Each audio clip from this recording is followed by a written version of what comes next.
สบายดีพ่อแม่พี่น้องทุกคนนะมื้อนี้บ่าวลังพามาเบิ่งภาพบรรยากาศอยู่พระธาตุหลวงเวียงจันทน์เนาะโอ้สวยงามมากเนาะพระธาตุหลวงเวียงจันทน์เนี่ยบ่าวลังบ่ได้มาได้ประมาณ10กว่าปีแล้วเนาะที่ว่าบ่ได้มานะบ่ได้มา10กว่าปีก็มีการเปลี่ยนแปลงไปหลายบ่าวลังมาเลยเกือบบ่จื้อเพราะว่าเคยมาตอนยังน้อยๆนะสมัยตะกี้พ่อแม่พามาเล่นมาเที่ยวนะแต่ว่าสมัยตะกี้นี่มาลิ้นมาเที่ยวบ่ได้สะดวกสบายเนาะซึ่งว่าประตูไซนี่ก็เบาลังก็เคยมาตอนอย่างน้อยพ่อแม่พามาเล่นมาเที่ยวบ้านข้องเบาลังก็อยู่แขวงอุดมไซเนาะระยะทางมาฮอดเวียงจันทน์นี่ก็ประมาณ600 กิโลแต่ว่าสมัยก่อนนี่ที่เราจะมาลิ้นมาเที่ยวอยู่เวียงจันทน์นี่บ่เป็นเรื่องง่ายเนาะเพราะว่าเมื่อก่อนนี่เส้นทางรถไฟก็บ่มีเส้นทางรถก็บ่ค่อยดีเนาะจะต้องได้ขี่รถรถเมล์หรือว่ารถโดยสารเนาะขี่รถมานี่ใช้เวลาประมาณ2 มื้อนะถ้าว่าจะขี่รถเมล์นี่ต้องได้ขี่รถเมล์แบบมีเตียงนอนเนาะเพราะว่าถ้าว่าขี่รถเมล์เตียงนั่งแบบ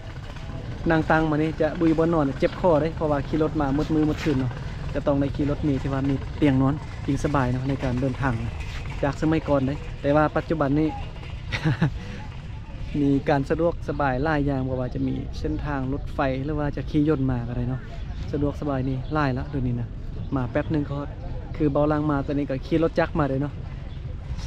ใช้เวลาในการเดินทางถ้าว่าตั้งใจขี่รถมาแท้ๆมื้อนึงก็มาฮอดแล้วเนาะพอเส้นทางก็ดีนะบ่คือสมัยตะกี้เดี๋ยวนี้ก็ได้มาฮอดมาถึงแล้วเบาลังจะพามาเที่ยวมาชมบรรยากาศอยู่พระธาตุหลวงเวียงจันทน์ว่าปี2026จะมีการเปลี่ยนแปลงหรือว่าจะเป็นจังไดเนาะจะคือเก่าหรือบ่เป็นจังไดก็เดินเที่ยวเดินชมไปนำกันเนาะโอ้มีนักท่องเที่ยวมาเล่นมาเที่ยวหลายเด้อผมไปเที่ยวมาโอ้มืดเลยถ่ายย้อนแสงนะ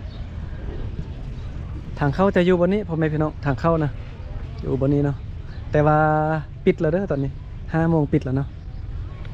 บนนี้เขาเจ้าก็จะเขียนป้ายนะว่าเปิดเวลาได้แล้วก็ปิดเวลาได้ด้วยเดี๋ยวจะอ่านป้ายนะเนี่ยตอนเช้านี้เปิดเวลา8 โมงปิดตอนแรงเนาะ5 โมงแรงก็ประมาณนี้เป็นไพ่ที่อยากจะเข้าไปเที่ยวชมแนะนำให้มาเที่ยวชมอยากให้มาเตะตอนช่วย เพราะว่าตอน5 โมงแรงเขาเจ้าก็จะปิดแล้วราคาซื้อปีนี่คนลาวนี่ 5,000 กีบแต่ว่าคนต่างประเทศนี่30,000 กีบเนาะเมื่อกี้เบาลังก็ไปรีวิวแถวหน้าทางเข้าพระธาตุเนาะซึ่งว่าอยู่ทางด้านหน้าทางเข้าพระธาตุก็จะมีพระเจ้าใส่เศษท่าธิราชเนาะบนนี้นะจะมีนักท่องเที่ยวเพิ่นมาเอาดอกไม้เนาะดอกไม้นี่1 ขั้นนี่3,000 กีบเนาะ20,000 กีบใครอยากได้ไปบูชาไปกราบไหว้หรือว่าไปขอพรนะโอ้สวยงามเลยแต่ว่าใครที่จะขึ้นไปกราบไหว้หรือไปขอพรนี่เป็นผู้หญิงต้องนุ่งสิ้นแล้วก็ใส่แพรเบียงเนาะแล้วก็ปลดเกือบบ่ให้ถือเกือบขึ้นไปเลยก็ประมาณนี้เนาะวันนี้เบาลังได้มาก็จะไปรีวิวสถานที่บริเวณนี้ว่าเป็นจังไดแล้วผ่านไป10 กว่าปีนะที่ว่าบ่ได้มานี่นะมาเบิ่งว่าจะเป็นจังไดนะจะมีนักท่องเที่ยวมาเล่นมาเที่ยวนี่หลายเป็นพิเศษเลยทุกมื้อเนาะมีนักท่องเที่ยวนะเขาเข้ามาในสถานที่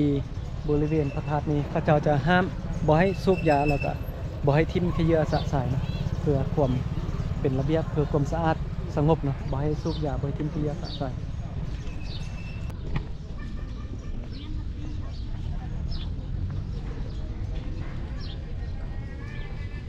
เขาจะเอาสิ้นไม้มาขายเนาะโบเด็กคือก็เห็นช่องดำมันเป็นแบบมันคือทำเลยละอันนี้มันเงินมั่นเนาะโดยโอ้คือค่อยเลยค่อยกับนี้อันนึงเงินแต่เก่าแท้ๆว่ะอันนี้บ่แม่นบ่มันเป็นเลี้ยนแต่เก่าแม่มันบ่แม่นเงินสดเป็นเงินโดยเงินสดนี่ฮะมาขายจะดีบ่ได้เลยเนาะบ่ได้แล้วเงินสดตะกี้มันคนไทยมงคลอ่ะแม่ใครฟังเสียงค่อยฮู้เลยไทยมงคลไทยมงคลมาแต่พูดแหละมาแต่บาทเดี๋ยวนี้แหละมันบ่มีอันสดแท้หั่นเด้เราค่อยไปตี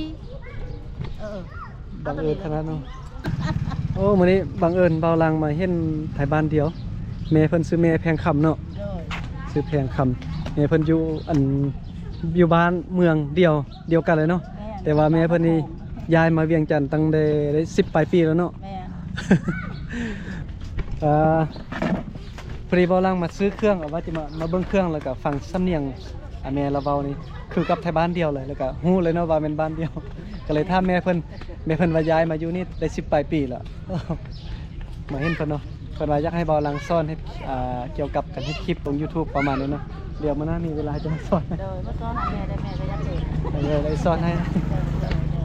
มาขายทุกมื้อเนาะขายเครื่อง แม่ เนาะ ค้าถุงมือขายกาแฟโบราณเด้ เออเด้อ เฮาบ่ได้บ่ได้เปิด นี่เป็น มีกาแฟ เป็น โบราณ สิ้นไม้เนาะ มี ขายสิ้นไม้ มีกระเป๋าบาง นี่ก็เป็นเครื่องของที่ระลึกเป็นเหรียญเงินสมัยเก่าสมัยตะกี้อันหนึงมี1.5เนาะมีเซคอมีโอ้เข้มขัดเงิน เข้มขัดเงิน ตัวนี้เท่าไหร่ตัวนี้ เข้มขัดเงินมันก็มีต้องราคา ต้องราคา มันก็แสนหามัน เอ ก็ อ 80,000 เซนปลาย80,000ราคาหลายอย่าง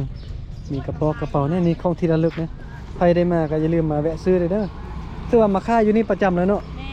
น บอลเดียวนี่เลย โดย บ่เปลี่ยนบอลเต้อันแม่เพิ่นมาประจำอยู่นี่เลยนี่ฮานก็อยู่แถวต่อหน้าเลยเนาะต่อหน้าทางเข้าประทัดนี่เลยเอามา ต้นซ้ำซ่าใหญ่ อ๋ออยู่แถวนี้ มาทุกมือเลยเนาะ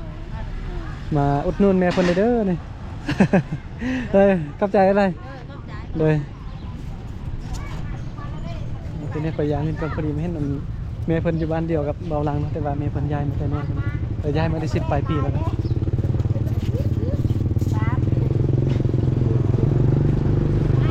โอ้แอปเข้ามาเบิ่งแอปเข้ากันเข้าเบิ่งนำเด้อใส่งานได้แท้บ่เนี่ย ได้ใส่เป็นกระเป๋าเงินใส่ติ๊กเข่าได้ เฮ็ดจังได้ไข่นี่ ได้เป็นเงินคงได้เป็นที่ตาย ลองไข่เบิ่งอ๋อแบบนี้เนาะ เป็นกระเป๋าเงิน ใส่เงินใส่เข้าอะไรได้บ่ เข้าได้ เพราะตอนนี้งามเลยตอนนี้เบิ่งไข่เบิ่ง ใจเด้อป้า อ๋อนี่เป็น ป้ายายค่ะป้าง านฝีมือป่ะเนาะ มาแล้ว อันหนึงเท่าไหร่เนี่ย ตัวนี้2เสียง 2 เซนโอ้งามเลยอันหนึง2 เซนคิดว่า3 เซน2 เซนเนาะเดี๋ยวมื้อหน้าเงินเดือนออกมาซื้อสวย มารีวิวเบิ่งก่อนเป็นแอปเข้าเนี่ยเนาะโอ้งามเลยงานฝีมือเฮ็ดเองเลยบ่นี่ ถ้าเพิ่นมาเท่าไหร่ หับซื้อเนาะอ๋อเป็นงานฝีมือแต่ว่าเพิ่นหับซื้อมาขายต่อมาทุกมื้อเนาะมาขายอยู่นี่ ทางเงินเดือนออกกันเด้อมาซื้อ เต็ม10 ปลายมื้อเพิ่นกำลังเก็บเครื่องแล้วตอนนี้อ๋อก็ประมาณนี้เนาะ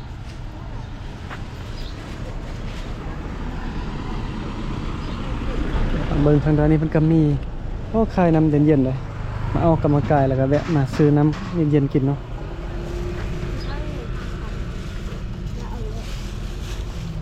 มีสติงได้บ่ นี่เอาสิได้ สีแดงปองเท่าไหร่ 5,000 เอาปองหนึงนะ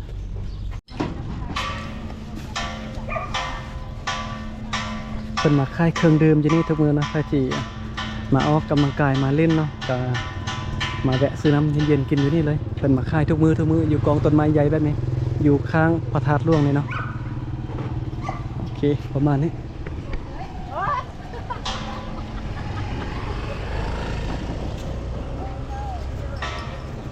ตอนนี้เป็นเวลา6 โมงแล้วแต่ว่ายังมีนักท่องเที่ยวมาเล่นมาเที่ยวหลายเนาะเดินขึ้นมาขึ้นฟ้าทุกหลายได้นักท่องเที่ยวมาเล่นมาเที่ยวนะตั้งแต่มีทางรถไฟมาเนี่ยบ่ลังเห็นนักท่องเที่ยวคนจีนเนาะมาเที่ยวบักหลายๆเลยเขาจะเอามาเล่นมาเที่ยวคนจีนนะจากเมื่อก่อนที่ว่าบ่มีคนจีนมาเล่นแต่ว่าปัจจุบันนี้เส้นทางรถไฟมาฮอดมาครึ่งประเทศลาวนี่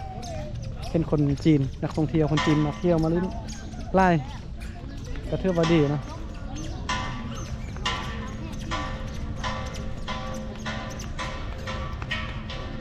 อยู่ในกล่องอาจจะมืดๆเนาะเพราะว่าเบาหลังใส่กล่องโกโปรอยู่ก็คิดว่าอยากจะเปลี่ยนเอา DJI นะแต่ว่างบประมาณยังบ่พอ เบาแห้งบ่ได้เนาะ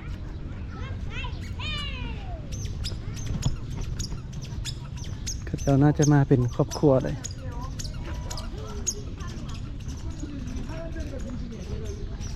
มาลิ้นมาเที่ยวเนาะสำหรับไพ่ทีนมีคู่มาและอยากจะได้รูปคู่นะอยากถ่ายรูปคู่กับแฟนนี่ เรื่องมือกลองนี่จะมีประจำที่นี่เนาะเขาเจ้าจะมีสร้างภาพนะมาประจำอยู่เดินนี่เลยใครที่มีแฟนเนาะอยากได้ภาพคู่อยากได้รูปคู่กับแฟนนี่ก็สามารถใช้บริการเขาได้เนาะเมื่อกี้บอลังไปท่ามนี่รูปใบหนึ่งนี่ประมาณ50,000กีบเนาะ50,000กีบต่อ1ใบใครที่มีแฟนเอาแฟนมาเล่นนำอยากได้รูปคู่กับแฟนก็สามารถใช้บริการเพิ่นได้เด้อจะมีลายเนาะมีลายสร้างภาพอยู่นี่เลย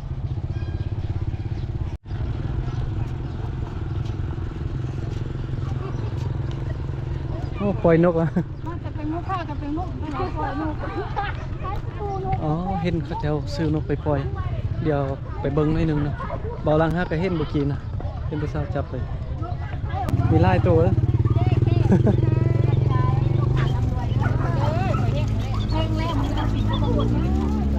อุ้ยปล่อยนกมื้อนี้ทึกเลขบ่ นกเล็กนก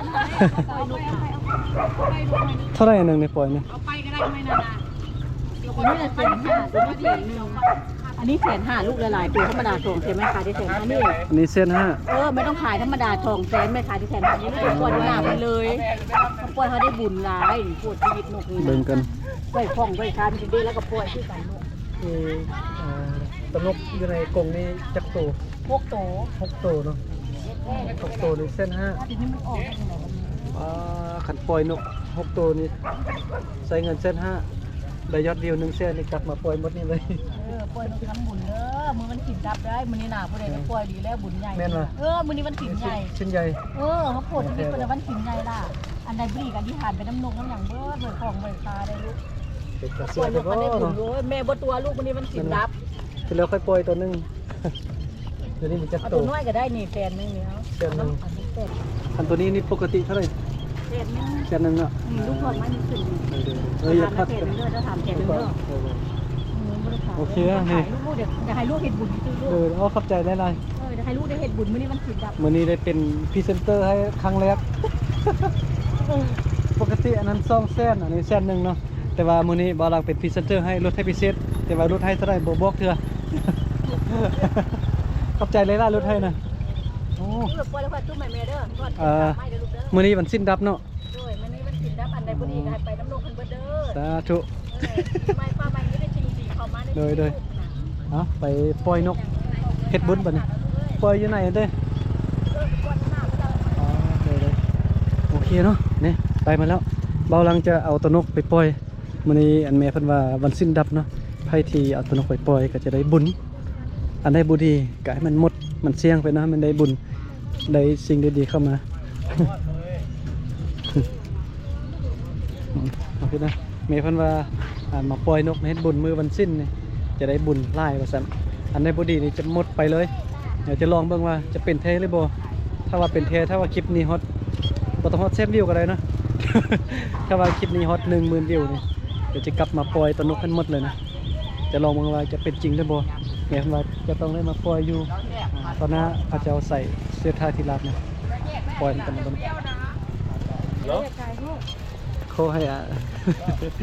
เป็นจริงกับสิ่งที่ไม่เท่าวาเมื่อกี้น้องไม่เท่าวาบันสิ้นใหญ่ปล่อยนกจะได้บุญสันนะบุญใหญ่เลยเนาะลองเบิ่ง10,000 วิวก็พอแล้วคลิปนี้นะ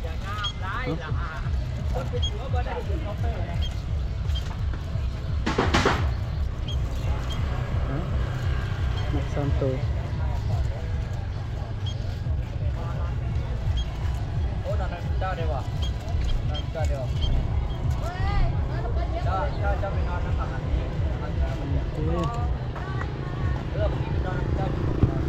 ตอนนี้ปล่อยเรียบร้อยแล้วปล่อยนก3 ตัวเป็นอิสระแล้วนะโอเคเดี๋ยวไปจ่ายเงินให้แม่เพิ่นก่อน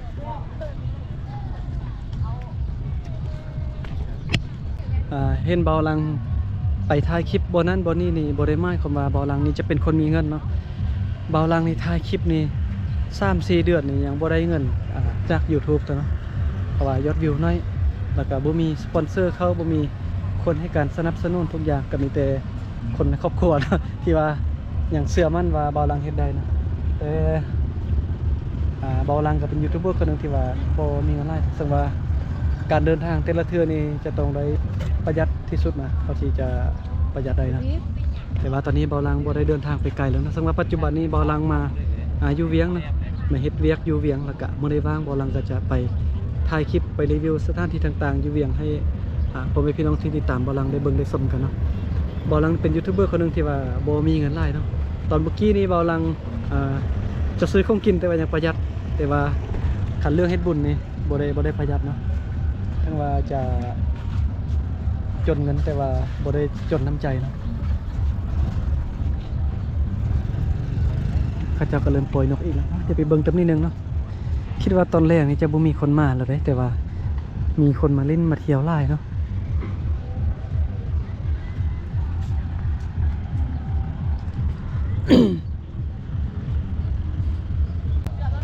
โอเคนะมาวันนี้ก็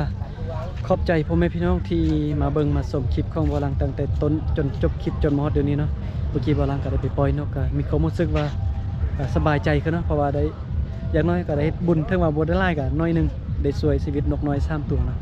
วันนี้ก็ขอบใจพ่อแม่พี่น้องที่มาเบิ่งมาชมคลิปของบอลังหลายๆเด้อเดี๋ยวคลิปนี้บอลังก็ขออนุญาตจบคลิปเพียงเท่านี้ก่อนเนาะส่วนคลิปต่อไปบอลังจะไปใส่ก็รอท่าเบิ่งคลิปต่อไปของบอลังเนาะว่าบอลังจะเดินทางไปรีวิวสถานที่บ่ได้อีกลืมก็ติดตามบนคลิปต่อไปเนาะ